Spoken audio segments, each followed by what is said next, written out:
आज हम बच्चों की बुनियादी ज़रूरतों के बारे में बात करेंगे जो बच्चों की ओवरऑल डेवलपमेंट के लिए बेहद ज़रूरी है। ये फंडामेंटल नीड्स दो तरह की होती हैं, फिज़िकल और इमोशनल नीड्स। अब फिज़िकल नीड्स के बारे में तो हम सब जानते हैं, अच्छा भोजन, मौसम के अनुसार पहनने के लिए कपड़े, रहने और सोने के लिए एक बेसिक कंफर्ट वाला घर। बच्चे जन्म से ही इन सब चीज़ों के लिए अपने पेरेंट्स पर निर्भर रहते हैं और पेरेंट्स भी अपनी हैसियत के मुताबिक कोशिश करते हैं कि इन सब ज़रूरतों को अच्छी तरह से पूरा करें। मगर इमोशनल नीड्स क्या हैं, क्यों ज़रूरी हैं और इन्हें कैसे पूरा किया जाए, इस बारे में लोगों को बहुत कम जानकारी है, जिस वजह से पेरेंट्स से अक्सर इन मामलों में गलतियां हो जाती हैं और जब बच्चे बड़े होकर कुछ ऐसी हरकतें करते हैं जो कि पेरेंट्स की समझ से बाहर हैं, तो वो ये सोचने लगते हैं कि बच्चे ऐसा क्यों कर रहे हैं, हमने तो इन्हें सब कुछ दिया है। आइए समझते हैं कि इमोशनल नीड्स क्या हैं। इमोशंस यानी कि भावनाएं, इनका संबंध होता है हमारे मन से, हमारी फीलिंग से, जैसे खुशी, उदासी, गुस्सा, निराशा, चिंता या फिर डर।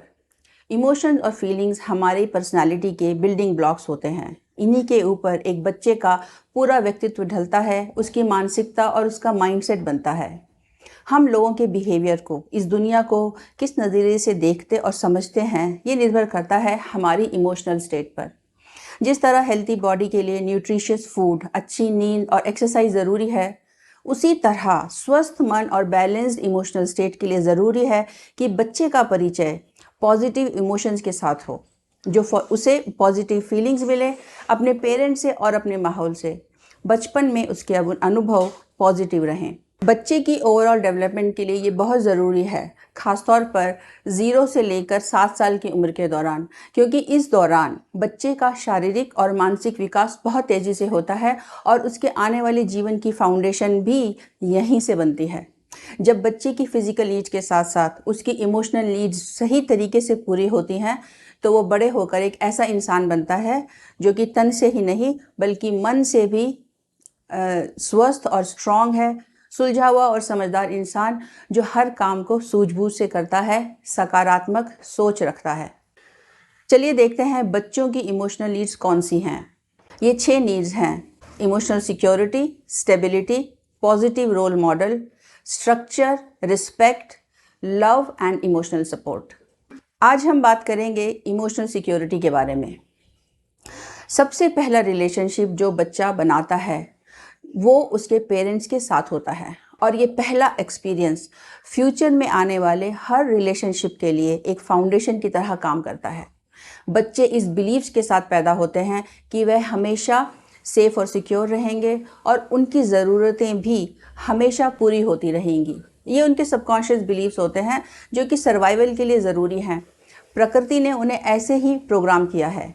जन्म से लेकर 1-1.5 साल की उम्र तक बच्चों को अपनी माँ की ज़रूरत सबसे ज़्यादा रहती है और फिर वो धीरे धीरे अपने पिता को भी पहचानने लगते हैं। माता पिता के साथ अब उनका एक ऐसा गहरा रिश्ता बन जाता है और यहीं से उसकी इमोशनल सिक्योरिटी की नीड शुरू होती है। वो हमेशा सिक्योर रहना चाहता है क्योंकि तभी उसका ब्रेन ग्रोथ और लर्निंग पर ध्यान दे सकता है। 3 फैक्टर ऐसे हैं जो उसकी इमोशनल सिक्योरिटी की फीलिंग पर असर डालते हैं। नंबर 1, माता पिता की प्रेजेंस और उनका अटेंशन। बच्चों का अपने माँ बाप के साथ बहुत गहरा इमोशनल कनेक्शन होता है। बच्चे के ये सर्वाइवल इंस्टिंक्ट्स हैं कि जब तक उसके माँ बाप उसके आसपास मौजूद हैं वो सेफ है और सिक्योर है।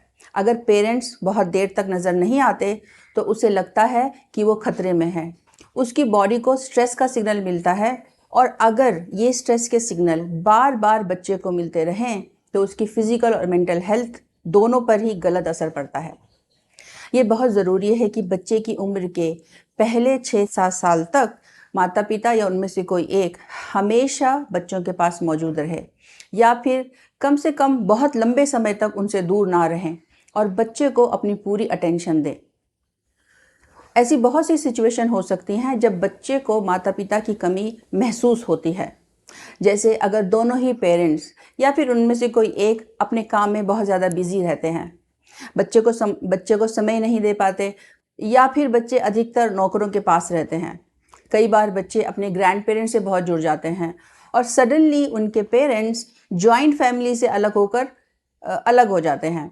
डिवोर्स की सिचुएशन में बच्चा कभी माँ से अलग, कभी पापा से अलग और कभी दोनों से ही दूर हॉस्टल में रहता है। और कई बार जब छोटे भाई बहन घर में आ जाते हैं तब भी बच्चे को लग सकता है कि उसकी सिक्योरिटी खतरे में है, क्योंकि अब पेरेंट्स उस छोटे बच्चे की देखभाल में ज़्यादा लगे हुए हैं, उस पर ज़्यादा ध्यान देते हैं और बच्चे की तरफ ध्यान नहीं देते। बच्चे को ये समझ नहीं है कि ये छोटा बच्चा उसी का भाई या बहन है, उसके लिए ये नया सदस्य माँ बाप के प्यार में उसका कॉम्पिटिटर है, उसका हिस्सेदार है।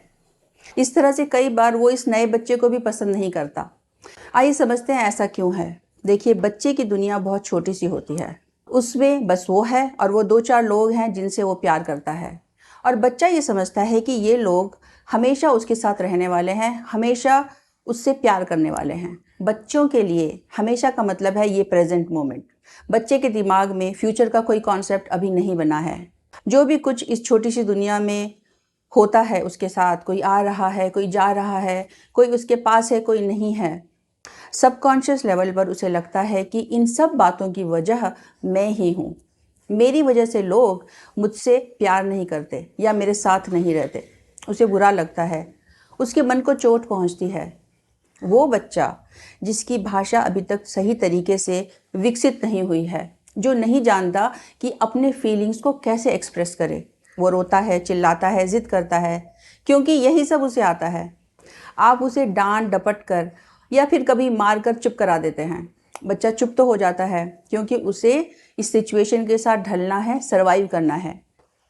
मगर ये अनकही बातें, ये तकलीफ़ जिसको वो एक्सप्रेस नहीं कर पाया है, उसके सबकॉन्शियस मेमोरी में सेव हो जाते हैं और उसके मन में ये बिलीफ घर करने लगता है कि मैं प्यार के काबिल नहीं हूँ, या मैं प्यार डिज़र्व ही नहीं करता, कोई मेरे साथ नहीं रहना चाहता, या फिर जब भी मुझे लोगों की ज़रूरत होगी वो मुझे छोड़ कर चले जाएंगे। इस बिलीफ का बच्चे की पर्सनैलिटी पर अलग अलग तरीके से असर पड़ता है, जो कि दूसरी बहुत सी बातों पर निर्भर करता है। हो सकता है वो गुस्सैल हो जाए, ज़िद्दी बन जाए, या फिर रिलेशनशिप में इनसिक्योर महसूस करे, दूसरों पर आसानी से भरोसा ना कर पाए, या फिर कमिटमेंट करने से घबराए। टीनेज की उम्र में बच्चों को 24 घंटे पेरेंट्स की ज़रूरत नहीं होती। अब उनके जीवन में स्कूल है, फ्रेंड्स हैं और दूसरी बहुत सी चीज़ें हैं, मगर पेरेंट्स के साथ कनेक्शन की ज़रूरत बच्चों को अभी भी होती है। इस एज में सिक्योरिटी की फीलिंग्स तब आती है जब बच्चों को अपने पेरेंट्स से प्रॉपर अटेंशन मिलती है। अपने बच्चों के साथ समय बिताएं, उनकी उम्र और समझ के अनुसार उनसे बातें करें। स्कूल और नंबरों के अलावा उनके जीवन में क्या हो रहा है इसके बारे में दिलचस्पी रहें, अपने बारे में कुछ बातें उनसे शेयर करें। इससे बच्चों को लगता है कि आप उनकी परवाह करते हैं, उनकी केयर करते हैं, आप अभी भी उनसे प्यार करते हैं और वो आपके लिए इम्पॉर्टेंट है। और ये सब बातें बच्चों की इमोशनल सिक्योरिटी की भावनाओं को मजबूत बनाती हैं। दूसरा फैक्टर जो बच्चों को इमोशनली सिक्योर बनाता है वह है उनके माता पिता का आश्वासन और समर्थन, एश्योरेंस एंड सपोर्ट। ये बहुत स्वाभाविक है कि बच्चों से गलतियां हो जाएं, वो किसी टेस्ट में फ़ेल हो सकते हैं, या स्कूल की रिपोर्ट अच्छी नहीं है, या फिर उन्होंने किसी से झगड़ा कर लिया है, किसी से गलत व्यवहार कर लिया है, या फिर वो किसी कंपटीशन में हार गए हैं। जब ऐसा होता है तो बच्चों के आत्मविश्वास को ठेस पहुंचती है, वे खुद को छोटा और नकारा समझने लगते हैं। ऐसी सिचुएशन में बच्चों को आपके सपोर्ट की ज़रूरत है। बच्चों को ये भरोसा दिलाने की ज़रूरत है कि वह अभी भी इम्पॉर्टेंट है, उनमें अभी भी काबिलियत है, वो अभी भी जो चाहे वो हासिल कर सकते हैं। एज पेरेंट्स बच्चों को ये समझाने की ज़रूरत है कि गलती करना या परीक्षा में फ़ेल हो जाना या ऐसा ही जो कुछ हो गया है कोई बहुत बड़ी प्रॉब्लम नहीं है, कोई बहुत बड़ी समस्या नहीं है। इससे कोई बुरा या बेकार नहीं बनता है। वे अपनी कमियों पर काम कर सकते हैं और खुद को बेहतर बना सकते हैं, और आप हमेशा उनके साथ हैं, उनकी मदद के लिए, उन्हें गाइड करने के लिए। जब बच्चों को पेरेंट्स से इस तरह का सपोर्ट और एश्योरेंस मिलता है तो उनका आत्मविश्वास बढ़ता है, उनमें मुसीबतों का सामना करने का साहस आता है और वो सुरक्षित महसूस करते हैं। तीसरा फैक्टर जो बच्चों को सिक्योर बनाता है वो है बच्चों से अपने प्यार को जतलाना, अपने प्यार का इजहार करना। जब बच्चे छोटे होते हैं तो हम स्वाभाविक रूप से उन्हें गोद में लेते हैं, उनसे खेलते हैं, उन्हें दुलार करते हैं, प्यार भरे नामों से बुलाते हैं। लेकिन जैसे जैसे बच्चे बड़े होने लगते हैं, हम अपने प्यार को इस तरह दिखाना बंद कर देते हैं। क्यों? सिर्फ इसलिए क्योंकि अब हमारा ध्यान इस बात पर ज़्यादा रहता है कि स्कूल में उनकी परफॉर्मेंस कैसी है, नंबर कितने आते हैं, वो अपना कमरा किस तरह रखते हैं, किस तरह के कपड़े पहनते हैं, किस तरह के बाल बनाते हैं। जो कोई भी अच्छे काम वो करते हैं, हम उनकी तारीफ़ भी नहीं कर पाते, ये सोचकर कि कहीं बच्चे बिगड़ ना जाएं। हम भूल जाते हैं कि ये अभी भी बच्चे हैं, भले ही ये डायपर में ना हो, उन्हें अभी भी हमारे प्यार दुलार की ज़रूरत है, हमारे लाड की ज़रूरत है। इस भूल में ना रहें कि बच्चों को पता है कि आप उनसे प्यार करते हैं। उनसे ये कहना पड़ता है, उन्हें ये दिखाना पड़ता है, उनके लिए महंगे गिफ्ट्स खरीद कर या छुट्टियों पर ले जाकर नहीं।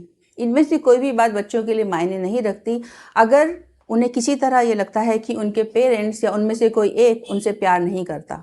बच्चों को अपने पास बिठाएं, उनसे बातें करें, उनकी अच्छी आदतों की तारीफ़ करें, जो अच्छे काम वो करते हैं उनकी तारीफ़ करें, उन्हें गले लगाएं, उनके साथ कुछ समय बिताएं और उनसे ये ज़रूर कहें कि आप उनसे कितना प्यार करते हैं, आपको कितना गर्व है अपने बच्चों पर। इस तरह जब आप बच्चों को अपना प्यार दिखाएंगे तो ये उनके लिए अमृत का काम करता है। उनमें नया विश्वास, नया उत्साह, नया साहस भरता है। माँ बाप के साथ बच्चों का जो रिश्ता होता है उनमें वो 2 बुनियादी बातें सीखते हैं, विश्वास करना और विश्वास को निभाना, जो उनके जीवन पर अलग अलग स्टेजेस में अलग अलग तरीके से असर डालती हैं।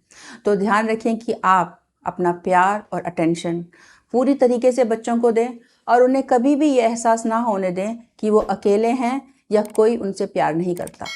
उम्मीद है ये इन्फॉर्मेशन आपके लिए यूज़फुल रही होगी। पार्ट 2 के लिए इस चैनल के साथ बने रहें। इस वीडियो को लाइक और शेयर कीजिए और हमारे चैनल को सब्सक्राइब कीजिए। जल्दी ही मिलते हैं अगले वीडियो में। Thanks for watching.